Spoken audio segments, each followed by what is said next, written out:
Hello বন্ধুরা, আজকে তো ভ্যালেন্টাইন্স ডে।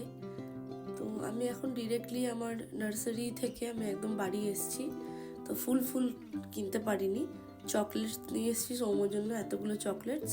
ও চকলেটস খুব ভালোবাসে, মানে ফুলের থেকেও মনে হয় চকলেটস পেলে বেশি ভালোবাসবে, আনন্দ পাবে আর কি। তো ওকে আমি বাস থেকে নামার সময় বলেছিলাম দরজাটা তুমি খুলো, তো আমি ওর জন্য ওয়েট করছি। এখনও দরজাটা এসে জাস্ট ওর রিয়াকশনটা আমার দেখার। এরপরেও আমাকে ডিনার ডেটে নিয়ে যাবে, তো সেখানেই ওকে আমি ফুল অ্যান্ড ওর যে গিফট সেগুলো দেবো। দেখো কিরম মুখের হাসি।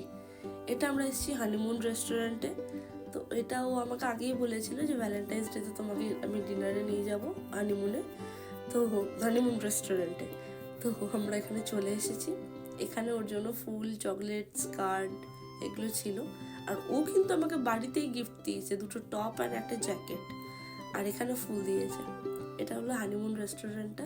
তাও কি সুন্দর সাজিয়েছে না, খুবই সুন্দর। এদের খাবার না খুবই টেস্টি, খুব টেস্টি। তো আমরা নিয়ে নিয়েছিলাম কিছু ড্রিঙ্কস, তার সাথে mutton chops, fish cutlet, fish fry and biryani. তো ভালোই কাটলো ভ্যালেন্টাইন্স ডেটা। দুজনে মিলে থাকি, যতটুকু আনন্দ করা যায় আর কি। এরপরে পুরোপুরি খাবারের আনন্দ নেব। যাই অনুষ্ঠান থাকুক, যাই অকেশন থাকুক, আমাদের লাস্টলি ফাইনালি খাবার, এর বাইরে আর কিছু হয় না, এতেই আনন্দ আমাদের। তো এই হলো আমাদের ভ্যালেন্টাইন্স ডে সেলিব্রেশন। তোমাদের কেমন কাটলো ভ্যালেন্টাইন্স ডে জানিও সবাই। আর নেক্সট ভিডিওতে দেখা হচ্ছে। ততক্ষণ সবাই ভালো থেকো, সুস্থ থেকো, টাটা, বাই বাই।